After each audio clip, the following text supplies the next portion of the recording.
Well, I think the first thing said is the largest buildup since the Gulf War back in 2002. Probably even more than that because it's not just the amount, but it's the sort of aircraft and air power that they've got there. Yeah, F-35 and other stealth jets that we've already seen are impervious to Iranian air defense. But it's also everything else that's been happening. We've seen a lot of surveillance, spy planes moving into the area, lots of aerial fuel tankers as well, and it's pretty clear that a heck of a lot of ammunition has been built up. I think some of the information coming out of Washington and the White House is that this is a force that could carry on an air campaign for months, not just weeks. Not like when they last year when they struck the Iranian nuclear power plants, it was over in 24 hours. This force looks as though it could do, really, really serious damage with the very best capability the Americans have there. Now, no doubt what the Americans or what Trump is trying to do is to make the Iranians climb down. I mean, ultimately, it seems to be about the nuclear program, but also Trump has been very vociferous about all the casualties, all the civilians that have been killed in January in the riots. Those people who want to see the change in this tyrannical regime. And I think Trump has also intimated that he would like to see the end of this autocratic leadership of the Ayatollah as well. So I assume that the plan is that the Iranians will see all this firepower and then stand down because they have very little that they can attack the Americans back with, and that what they've got is very old and not very capable. So yeah, this seems to be a really massive demonstration, right in your face that American are prepared to give their biggest punch to Iran, and the hope that they will stand down. And Iran really hasn't got many allies. Yeah, the Russians sent one ship to conduct exercises with its navy in the Gulf this week and last week. And of course, Russia is struggling to maintain its military in Ukraine. So that's what one is anticipating. And it would appear from all the information coming out that this force is ready to go and Trump is ready to press the button as early as Saturday. I mean, we understand there are over 200 of these sort of fifth generation jets around, which is a phenomenal firepower. No doubt the US already has all its target sets. In other words, the places that it wants to take out, the communications hubs, the Iranian barracks, and elsewhere.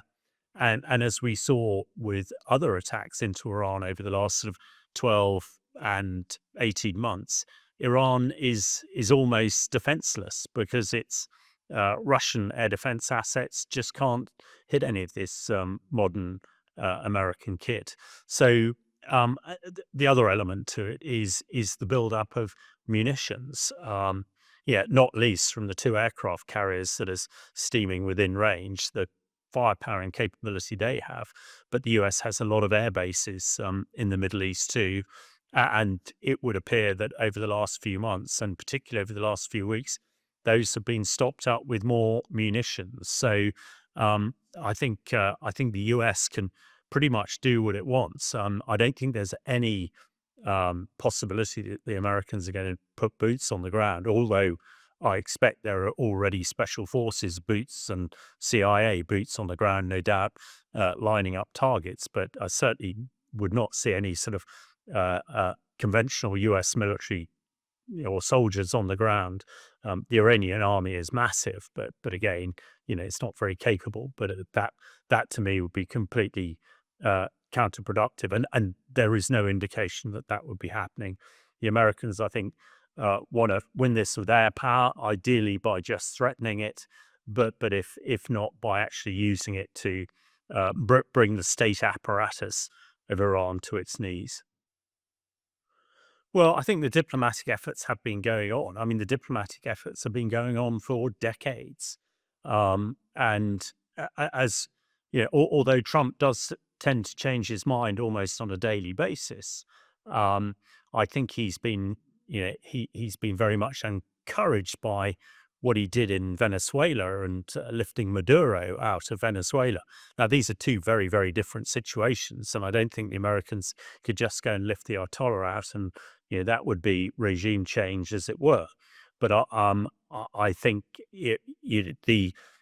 what one thing, apart from Trump changing his mind, he doesn't seem to have very much patience, and very quickly moves on to other things. And I think, he sees if he can create peace in the Middle East, then, that would be a really big fillet to him.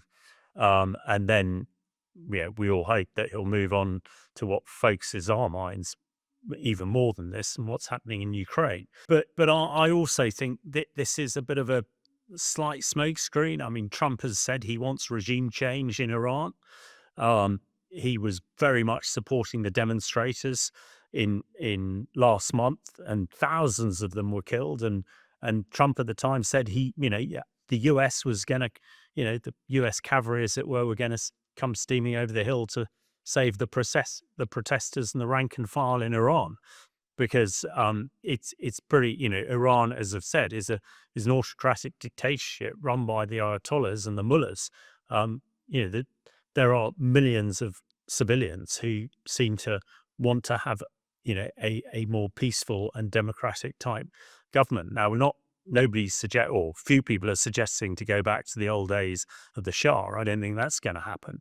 I would have thought, and certainly the mood music coming out of the White House is that Trump is looking at some sort of regime change. And if he's not going to get that, he wants to force the Ayatollah and his close supporters to really dance to his tune rather than keep on going as they were.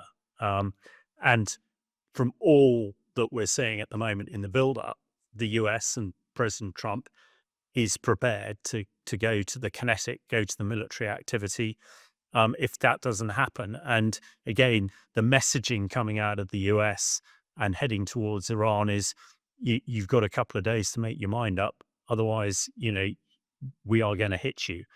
So let's hope that Iran does heed these warnings and we can have a peaceful transition rather than a violent one. Well, I don't think Iran can respond very much. I think the Times put out a piece today about the comparisons of military capability. And of course, the US vastly, vastly outnumbers what Iran's got. But more importantly, it's the kit. American kit is what we call fifth generation, the very latest. Most of the Iranian kit is old Russian stuff, which, quite frankly, is going to have no effect against American stuff. We've seen the Iranians fire missiles and drones before. I think beginning of last year, they fired hundreds of drones and missiles at Israel, and virtually all of them got shot down.